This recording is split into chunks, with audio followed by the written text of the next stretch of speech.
In the early decades of the 17th century, Europe witnessed the appearance of three anonymous documents that would reverberate through the esoteric imagination of the continent for centuries. The Fama Fraternitatis, 1614, Confessio Fraternitatis, 1615, and Chemical Wedding of Christian Rosenkreuz, 1616. These Rosicrucian manifestos purported to reveal the existence of a secret society of mystic philosophers committed to spiritual regeneration, scientific renewal, and the universal reformation of humankind. A century later, the formation of the Grand Lodge of England in 1717 gave institutional birth to speculative Freemasonry, a fraternity similarly devoted to enlightenment, moral virtue, and symbolic initiation.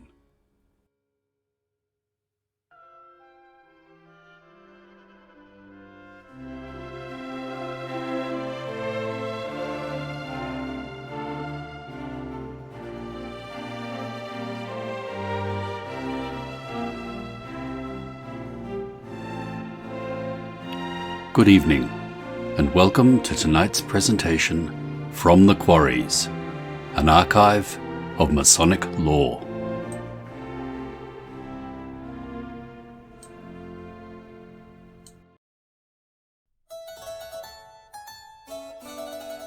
This lecture will explore the multi-layered affinities between Rosicrucianism and Freemasonry, tracing both historical intersections and conceptual resonances across several key indices: shared personalities, philosophical content, ritual structures, cultural impact, and historiographical interpretations.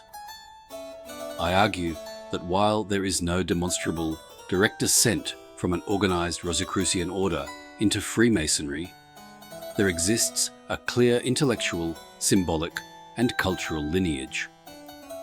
Freemasonry, in many respects, gave enduring form to the Rosicrucian ideal of a hidden brotherhood of wise initiates. Our exploration is grounded in primary texts, including the original Rosicrucian manifestos and the foundational Masonic constitutions, as well as informed by secondary analyses from key scholars of Western esotericism, including Francis Yates, David Stevenson, Tobias Churton, Massimo Intravigna, Christopher McIntosh, and others. Throughout, we will remain attentive to the nuanced interplay of myth and history, symbol and structure, idea and institution.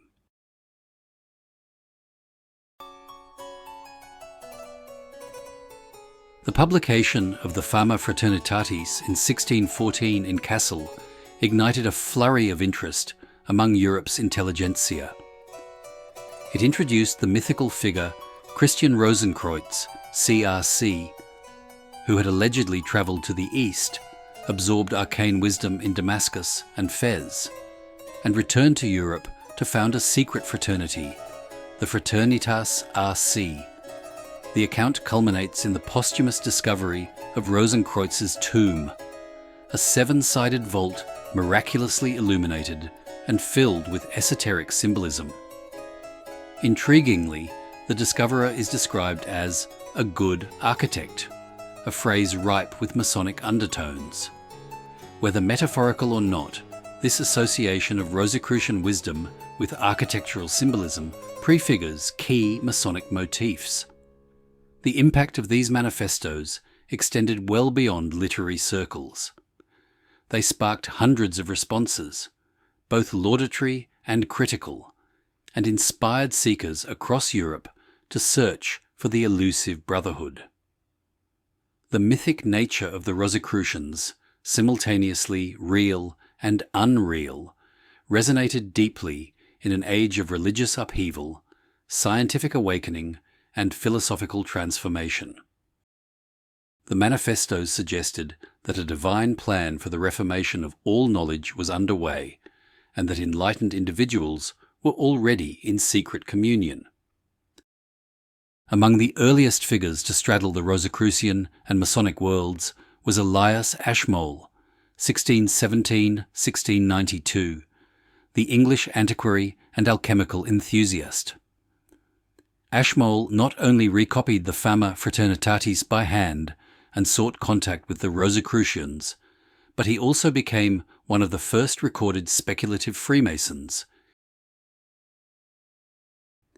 His enduring fascination with alchemical philosophy, as evidenced in his Theatrum Chemicum Britannicum, placed him firmly within the intellectual currents of both traditions. As Tobias Churton has noted, Ashmole represents the historic missing link between Hermetic esotericism and emerging Freemasonry. Similarly, Sir Robert Moray, 1609 to 1673, a Scottish natural philosopher and diplomat, was initiated into Masonry in 1641, and later became a founding member of the Royal Society.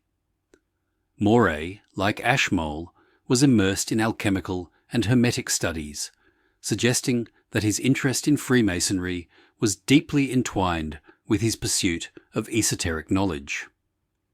David Stevenson, in The Origins of Freemasonry, 1988, persuasively argues that early speculative lodges in Scotland offered a quasi-Rosicrucian space for seekers of hidden wisdom. He writes, "If the invisible brethren remained invisible, then the semi-visible Masonic lodges were better than nothing." Francis Bacon's New Atlantis, with its fictional Salomon's House, a society of scientist priests devoted to the betterment of mankind, further embodies Rosicrucian ideals. One character even dons a red cross and offers free medical aid, a clear allusion to the Rosicrucian project.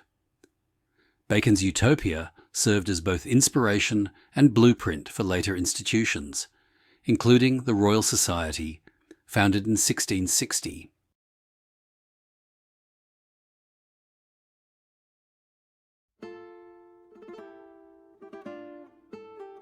The doctrinal common ground between Rosicrucianism and Freemasonry lies in their shared Hermetic, Kabbalistic, and alchemical worldview.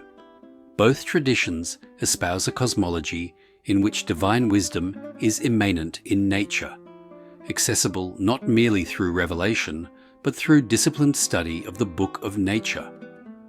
The Farmer recounts how Rosenkreutz mastered mathematics, physics, and magic, magia, and Kabbalah during his Eastern travels. This integration of sacred science and mystical philosophy is central to Hermeticism.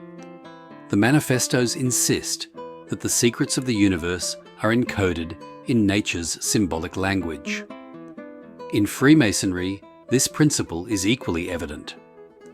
The constitutions of 1738 declare that Freemasons adhere to the religion in which all men agree, that is, to be good men and true, and affirm the law of nature as the bedrock of moral conduct.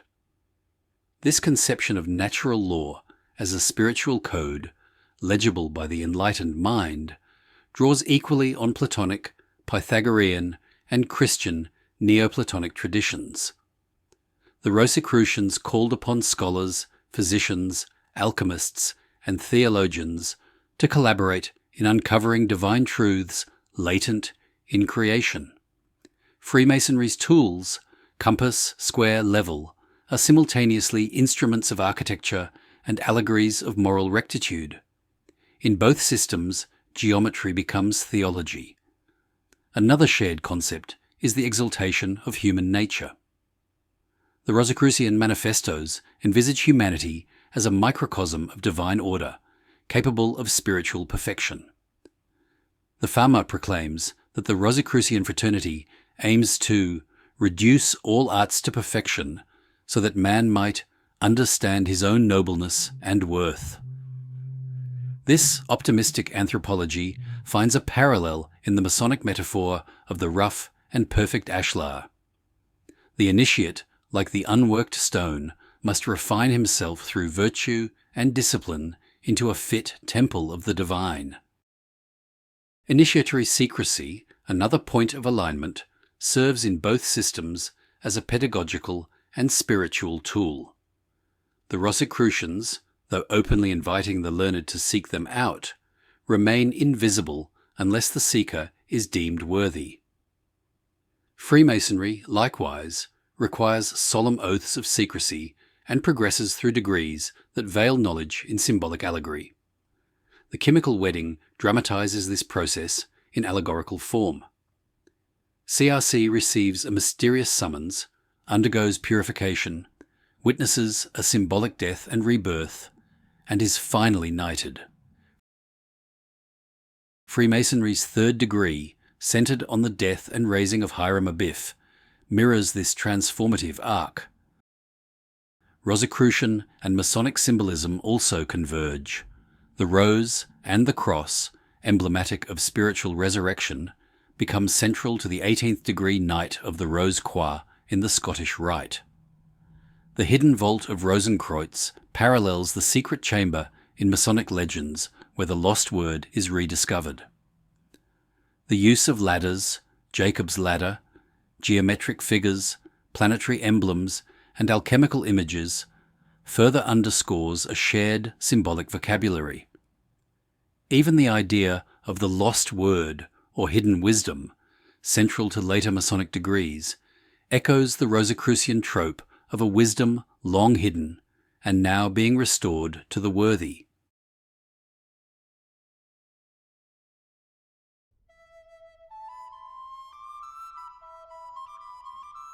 When turning our attention to the organizational dynamics and ritual structures of Rosicrucianism and Freemasonry, it becomes evident that speculative Masonry in many respects became the concrete realization of the abstract Rosicrucian vision.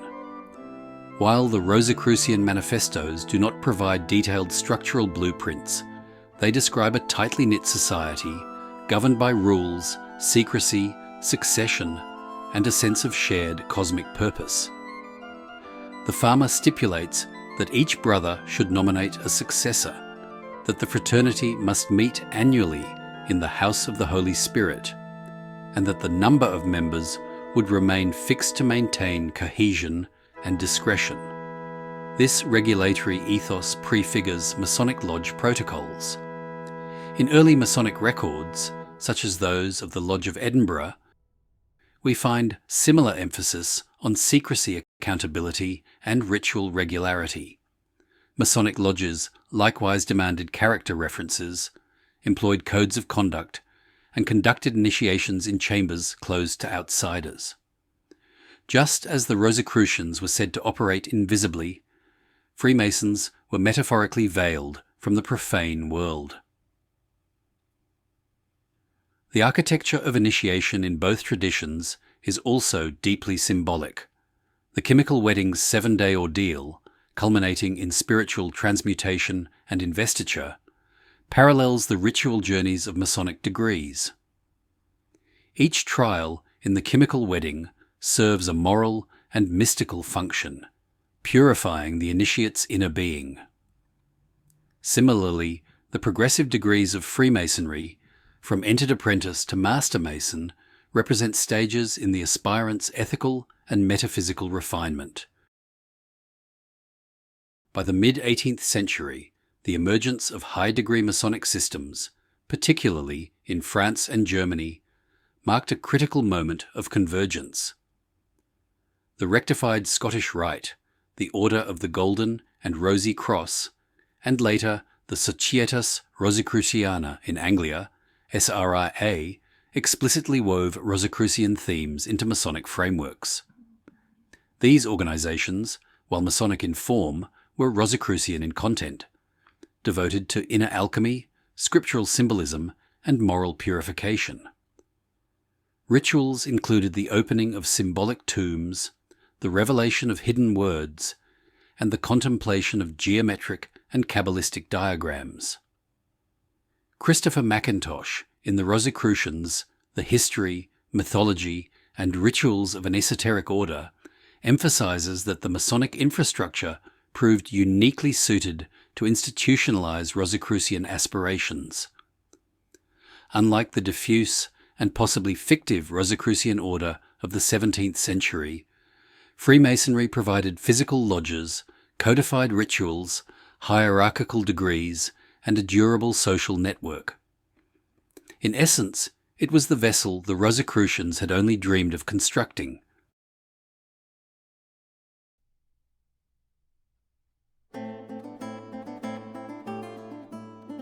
The question of the Rosicrucian Freemasonic relationship has elicited sustained scholarly debate across the 20th and 21st centuries. Frances Yates, in her seminal The Rosicrucian Enlightenment, 1972, characterizes Rosicrucianism not merely as a literary curiosity, but as a cultural movement with profound implications for the development of modern science and philosophy.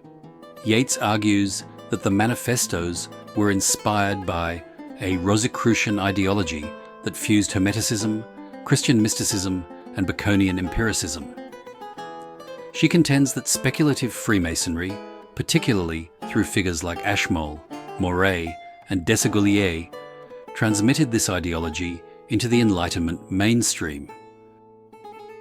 David Stevenson's Scottish-focused study, The Origins of Freemasonry, Scotland's Century 1590 to 1710, provides compelling evidence that speculative Masonry was shaped by Renaissance occult thought. Stevenson's archival work shows how William Shah's 1598 and 1599 statutes redefined the operative craft into a moralized and philosophical fraternity. Shah's emphasis on geometry, secrecy, and moral philosophy positioned the lodge as a vehicle for Hermetic ideals. According to Stevenson, the transformation of Masonry was facilitated by ideas made fashionable by the Rosicrucian ferment. More recent scholarship has attempted to balance myth and history.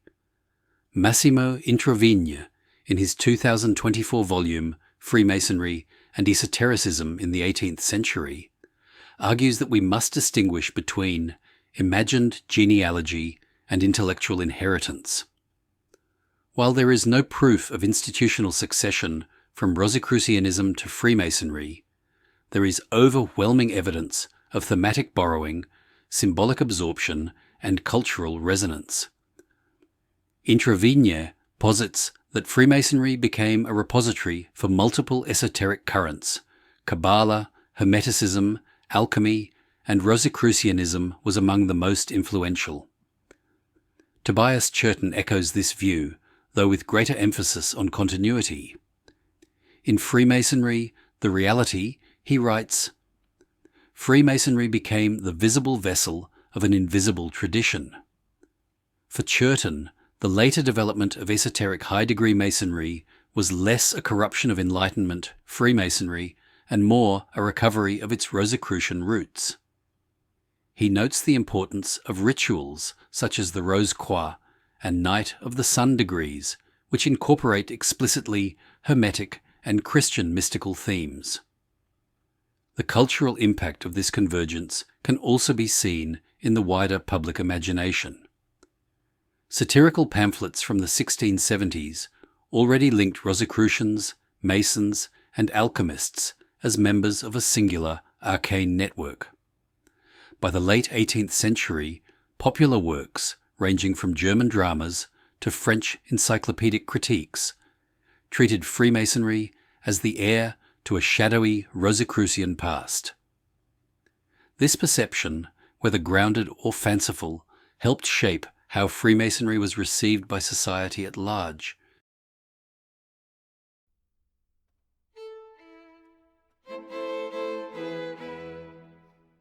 Having surveyed the terrain, we arrive at the core interpretive question. To what extent is speculative Freemasonry a descendant of Rosicrucianism? As historians of Western esotericism consistently note, we must be cautious in distinguishing conceptual influence from direct institutional transmission. There is no archival proof that the Brotherhood of the Rosy Cross, as described in the manifestos, ever existed as an actual society with members, statutes, and rituals.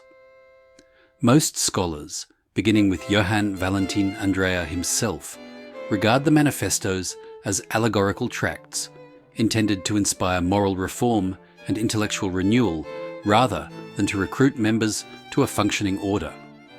Yet their mythic power proved potent. They summoned into being the very sort of society they only hinted at. Freemasonry, emerging a century later, offered just such a vehicle. The Rosicrucian movement established a template, a secret brotherhood devoted to spiritual, moral, and scientific upliftment, governed by ritual, mystery, and symbols. Freemasonry filled in this outline. It supplied the architecture, both literal and metaphorical, within which the Rosicrucian dream could be enacted. That the two traditions share common figures, symbols, ideals, and even structural features is beyond dispute. Whether one begat the other is, ultimately, less significant than the fact that they were born of the same intellectual and spiritual matrix. As Christopher McIntosh succinctly puts it, Rosicrucianism was a dream, Freemasonry its incarnation. That dream continues to shape Masonic identity to this day.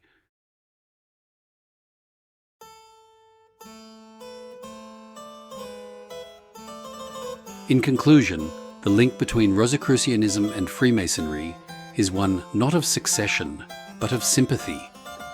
It is a link forged in shared ideals, the pursuit of hidden wisdom, the elevation of the human spirit, and the transformation of society through enlightened fellowship. The Rosicrucian manifestos cast a long and luminous shadow, and speculative Freemasonry stepped into that shadow with purpose and resolve. As William Stukeley, the antiquary and early Mason, reflected, "Curiosity led me to be initiated into the mysteries of Masonry, suspecting it to be the remains of the mysteries of the ancients." In that curiosity, we find the essence of both traditions, a hunger for truth, a reverence for symbols, and a belief that initiation, rightly understood, is the gateway to a more perfect world. Freemasonry, then, may be seen as the Rosicrucian ideal made manifest, a living order of ethical alchemists, building not cathedrals of stone, but temples of virtue, knowledge, and fraternity.